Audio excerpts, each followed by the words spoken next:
আসসালামু আলাইকুম viewer, Jitu cooking হাউসে সবাইকে স্বাগতম। আমার আজকের রেসিপি চিংড়ি দিয়ে লাউ রান্না। এটি খুব মজার এবং সহজ একটি রেসিপি। আশা করি পুরো রেসিপি আমার সাথেই থাকবেন ইনশাল্লাহ। প্রথমেই চুলায় একটি হাঁড়ি গরম করে দিয়ে দিলাম 3 টেবিল চামচ রান্নার তেল। তেলটা একটু গরম হয়ে গেলে দিয়ে দিলাম 1 কাপ পেঁয়াজ কুচি।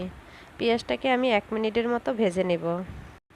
এবার আমি দিয়ে দিলাম 2 টেবিল চামচ পেঁয়াজ বাটা, দিয়ে একটু নেড়ে নেব। দিয়ে দিলাম 1 কাপ চিংড়ি মাছ, আপনারা চাইলে কমিয়ে বাড়িয়ে দিতে পারেন। এবার চিংড়ি মাছটা লাল করে ভেজে নেব। চিংড়ি মাছটা লাল করে ভাজা হয়ে গেলে দিয়ে দিব হাফ চা চামচ আদা বাটা,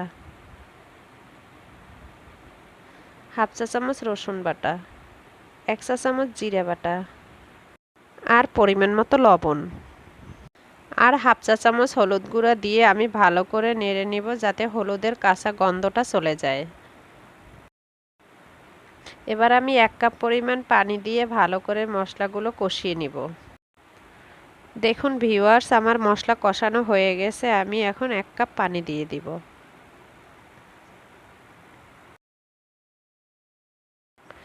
পানিটা একটু গরম হয়ে গেলে দিয়ে দিলাম লাউ।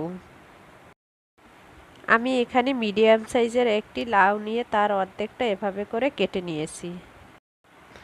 এখন আমি ঢেকে দিব 5 মিনিটের জন্য।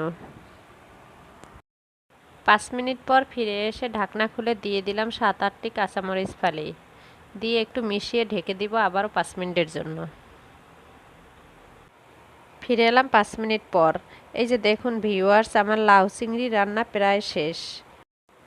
দিয়ে দিলাম 1 চা চামচ চিনি। এই চিনিটায় মিষ্টি হবে না, কিন্তু লাউয়ের স্বাদটা অনেক গুণে বাড়িয়ে দিবে। ভিউয়ার্স, লাউটা যখন সেদ্ধ হয়ে যাবে তখন চিনি দিতে হবে, না হলে লাউটা শক্ত হয়ে যেতে পারে। এবার আমি দিয়ে দিলাম 1 কাপ ধনেপাতা কুচি, একটু মিশিয়ে নিলাম। ভিউয়ার্স, আমার লাউ রান্না শেষ। ফিরে আসছি পরিবেশনের পর। এই যে দেখুন ভিউয়ার্স, হয়ে গেছে আমার লাউ চিংড়ি রান্না। এটি কিন্তু খুব সহজ এবং খুব মজাদার। একবার বাসায় ট্রাই করে দেখেন।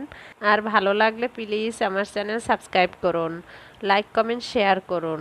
সবাই ভালো থাকবেন, আমার জন্য দোয়া করবেন। আসসালামু আলাইকুম।